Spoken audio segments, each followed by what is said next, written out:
courtroom was filled with a quiet tension, the kind that settles in just before something significant is about to happen. The air was thick with a sense of authority, with the towering presence of the one sitting at the bench, confident in their position. Their eyes scanned the room, settling on the individual standing before them, an unmistakable air of certainty radiating from their posture. There was a belief, unshaken and absolute, that control belonged to them alone. Dressed in a robe that symbolized their dominion over the proceedings, they leaned forward, fingers tapping lightly against the wooden surface before them.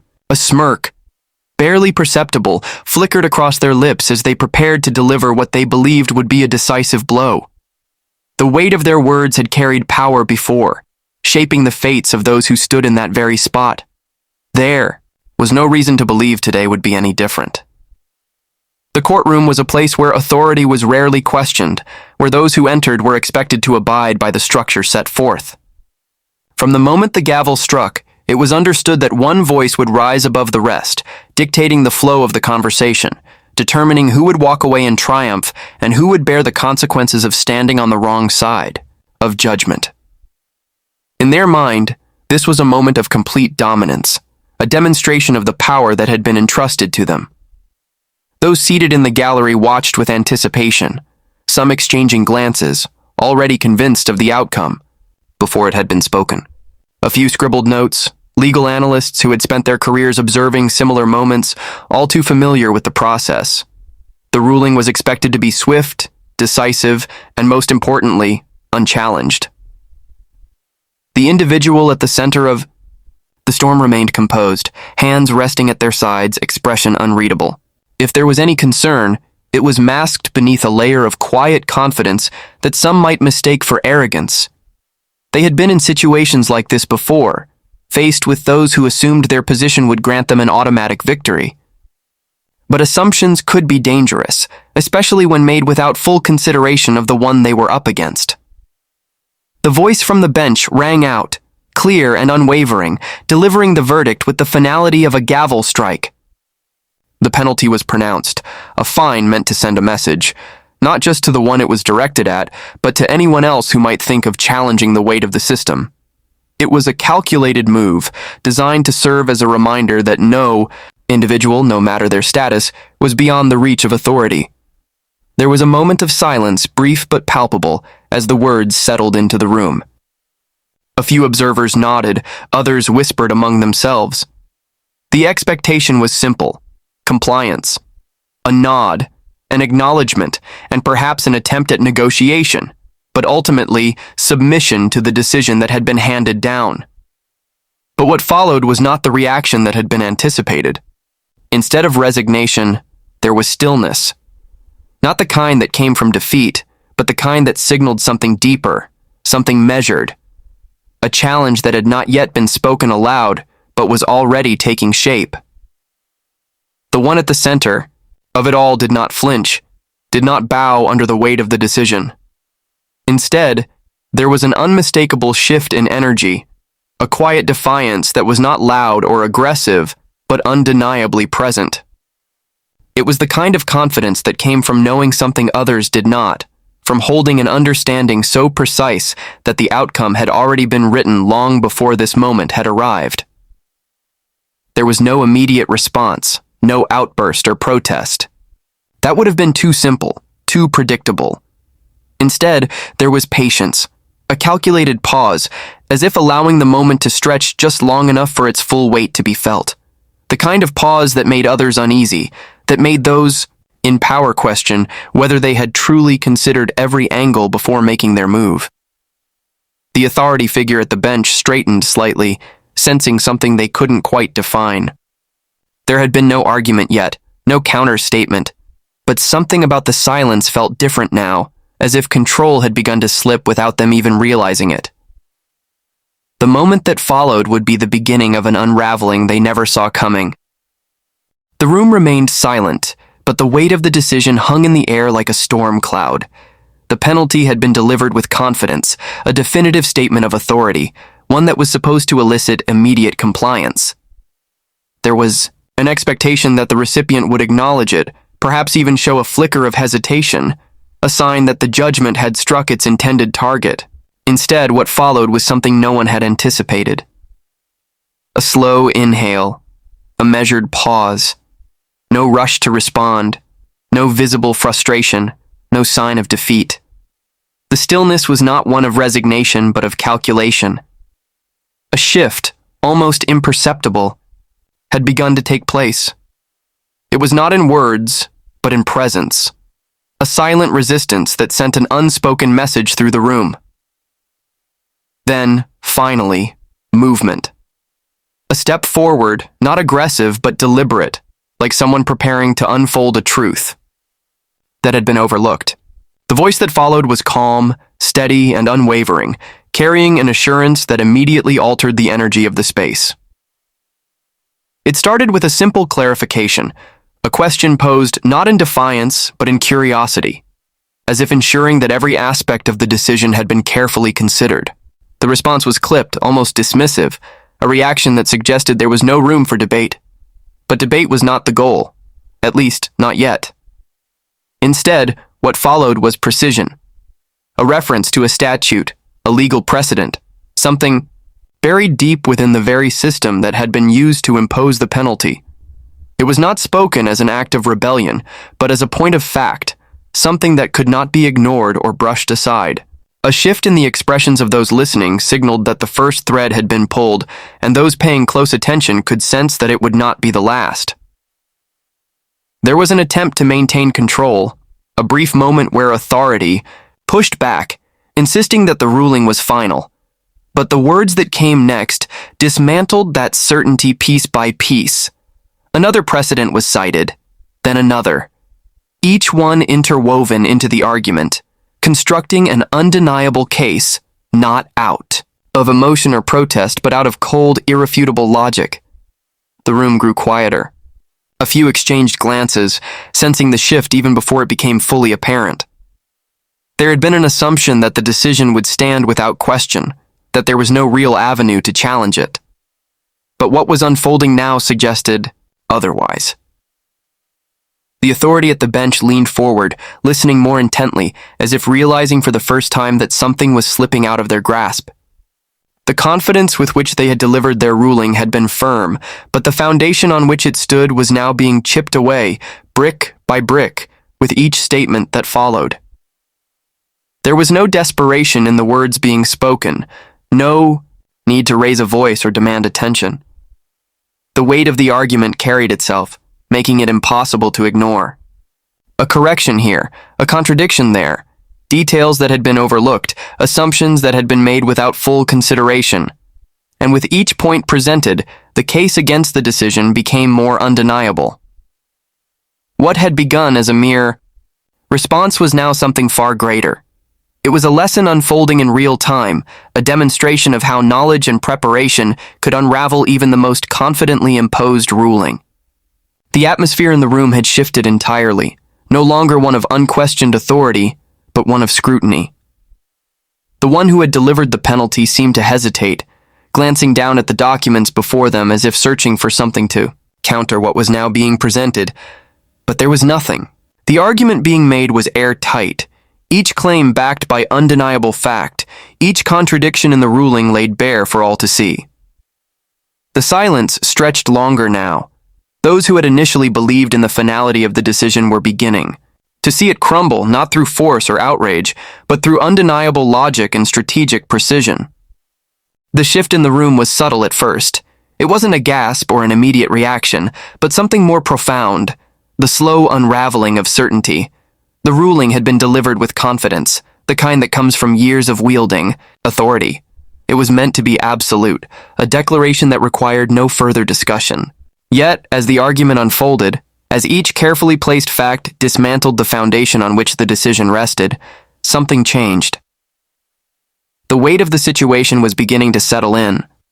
The person at the bench, who had moments ago appeared unshakable, now sat slightly more rigid. The ruling, once delivered with finality, no longer felt as solid as it had mere moments ago. There had been no dramatic display, no raised voices or impassioned pleas, only a calm, methodical presentation of facts that could not be ignored. A quiet unease spread through the room. The spectators, who had initially viewed the moment as a simple exercise of authority, now sat with rapt attention, realizing they were witnessing something unexpected. The assumption had been that the case was closed, that the power in the room was firmly in the hands of the one who had made the decision. But now, control was shifting in ways no one had anticipated. For the first time, there was hesitation. A moment where the one who had imposed the fine glanced down, as if reconsidering something they had been so sure of just minutes before. Their hands, which had rested so confidently on the desk, twitched slightly as they reached for the documents before them. A review of the ruling was not supposed to be necessary, yet here they were, scanning over their own decision, searching for something, anything, that could reinforce it. But the cracks were already visible. Each precedent cited, each contradiction exposed, had weakened the structure of the ruling. What had seemed ironclad now appeared riddled with flaws, and the one who had delivered it was beginning to feel the weight of that realization. A brief clearing of the throat. A shift in posture. Small signs, but telling ones. The confidence that had been so apparent before was beginning to wane. It was subtle, but to those watching closely, it was undeniable. The authority figure at the center of it all was not used to being questioned at this level. They were accustomed to deference, to their words carrying unquestioned weight. Yet here they were, being met with something that had caught them completely off guard. A pause stretched longer than it should have.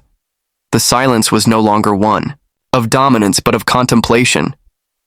A realization was setting in, not just for the one at the bench, but for everyone in the room. The power dynamics had shifted, and now the one who had once held all the control was on the defensive, scrambling to justify a decision that had, only moments ago, seemed unshakable. Another attempt to reinforce authority came, but it lacked the conviction it once had. There was an unspoken understanding that the ruling, while still technically in place, no longer carried the same weight. The person who had imposed it was now aware that they were not the one steering this moment anymore. What had been intended, as a demonstration of absolute control, had instead become an exercise in reconsideration, forced not by intimidation, but by sheer intellectual precision. The room remained still, waiting for what would come next. Those watching could see it. Now, the moment where certainty had faltered, where dominance had been quietly but unmistakable. The silence in the courtroom was different now. It was no longer the kind that came from respect for authority, nor was it the natural lull that followed a decisive ruling. This was something else entirely. It was the kind of silence that signaled a shift, an unspoken acknowledgement that the balance of power had tipped in an unexpected direction. The decision that had once seemed final was now hanging by a thread, and the one who had delivered it was beginning to realize just how fragile their position had become. A few observers leaned forward, their eyes darting between the person at the bench and the one who had so effortlessly dismantled the ruling. Whispers had faded. No one wanted to miss what was unfolding. The energy in the room had changed, no longer resting in the hands of the one who had imposed the fine, but instead flowing toward the one who had exposed its flaws. A single sentence was spoken, simple but devastating. A final clarification, a statement so precise that it left no room for argument. There was no aggression in the delivery, no need for force, just pure, undeniable logic. The last thread of the ruling snapped under the weight of it, and for the first time, the authority figure at the bench had no immediate response. Their eyes flickered downward, scanning the documents before them, searching for an escape. But there was none. Every angle had been covered, every counterpoint anticipated and neutralized before it could even be spoken. The ruling, once firm, was now crumbling under the weight of its own inconsistencies, exposed not by defiance, but by sheer intellectual precision. The hesitation was unmistakable now. Hands that had once rested with confidence now shifted slightly, betraying the discomfort of someone who realized, perhaps too late, that they had underestimated the person standing before them. The robe that once symbolized authority now felt more like a heavy weight, a reminder that control was slipping away faster than they could grasp it. For the spectators, the moment was profound. Few had expected this outcome. The assumption had been that the fine would stand, that there would be no real challenge, no meaningful opposition. But now, the ones who had come expecting to witness a mere formality were watching something far more extraordinary, a demonstration of how power, when wielded carelessly, could be turned back on itself. The room had changed. The energy, once firmly held by the figure at the bench, was now slipping through their grasp like sand through open fingers. What had begun as an unquestionable exercise of authority had turned into something else entirely, a moment of reckoning that no one had anticipated. The ruling, spoken with such confidence just moments before, now felt fragile, exposed to scrutiny in a way that left it vulnerable. There was an undeniable shift in the expressions of those in attendance. What had first been a routine proceeding was now something more. Eyes darted between the one who had imposed the fine and the one who had so effortlessly taken it apart, as if waiting for the next move in a chess game where the advantage had changed hands. The weight of realization had settled in. There was no more immediate dismissal, no more sharp retorts meant to reassert control. Instead, there was hesitation, a brief flicker of doubt that had no place in the authority figure's usual demeanor. Their fingers tapped absently on the surface before them, a subconscious response to the unease creeping into their posture. Another pause stretched between them, but unlike before, it was not a silence meant to command the room. This was different. This was the kind of pause that came when someone was searching for a response and finding none. Those watching from the gallery barely breathed, sensing the magnitude of the moment. A handful of them had expected pushback, but no one had predicted this. A complete unraveling of certainty, a slow but undeniable realization that the ruling no longer carried the weight it once did. The person in the robe shifted in their seat. The documents in front of them, once tools of authority, now seemed insufficient. A glance at them yielded no new answers, no sudden justification that would allow them to reclaim what had already been lost. The ruling had been final, until it wasn't. And now, with each passing second, it became clearer that reversing course would be the only way to salvage whatever dignity remained. But that was not an easy choice. To admit fault in such a setting was not just a legal consideration. It was a personal one. It was a matter of reputation, of status, of the power that had been so carefully cultivated over the years. A reversal would not go unnoticed, and the realization of that was evident in the stiffening of their shoulders, the way their mouth pressed into a thin, unreadable line. The words that followed were measured, careful. A slight adjustment in tone, an attempt to regain control in whatever way was still possible, but the room had already caught on. This was not the voice of someone delivering a decisive ruling. It was the voice of someone recalculating, trying to find an exit strategy, without making the misstep of admitting outright defeat. A few in the audience exchanged glances. Some recognized the shift for what it was. Others simply watched, captivated by the unraveling of a moment that had seemed so absolute only minutes before.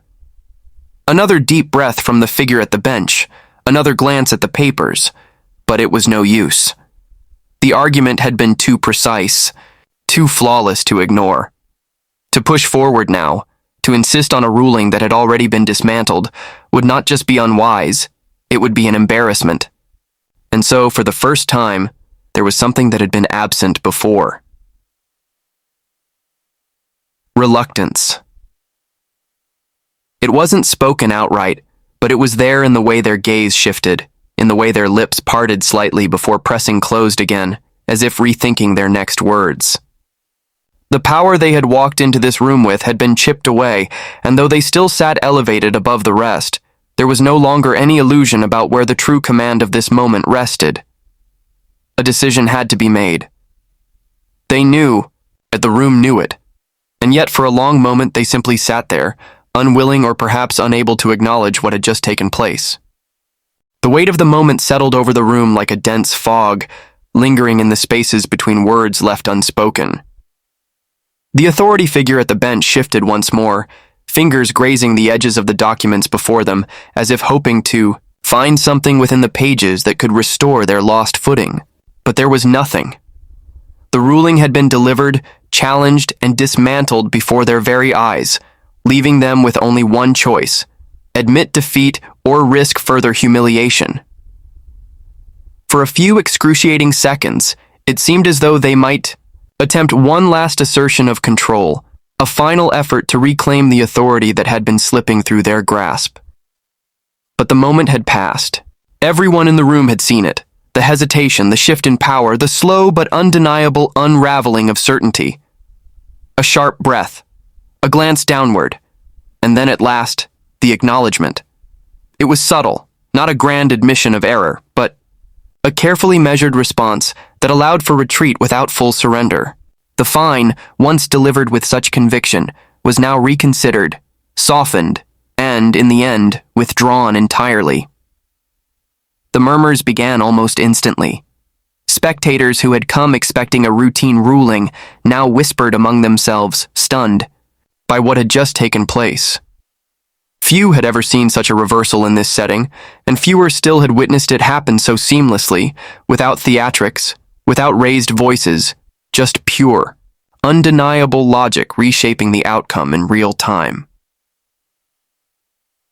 The authority figure at the bench cleared their throat, regaining composure as best they could. A closing remark was offered, something neutral and procedural, a desperate attempt to restore the image of control. But it was clear to everyone that the real victor of the moment was not the one seated above, but the one who had stood firm against the weight of the ruling and stripped it down to its very core. As the proceedings came to an end, the room emptied. Slowly, the echoes of what had transpired still hanging in the air. Some left in hushed discussion, others in quiet contemplation. But one thing was certain: the carefully maintained illusion of unchecked authority had been shattered, and in its place stood a new understanding. Power, as it turned out, did not always rest with the one who spoke first. Sometimes it belonged to the one who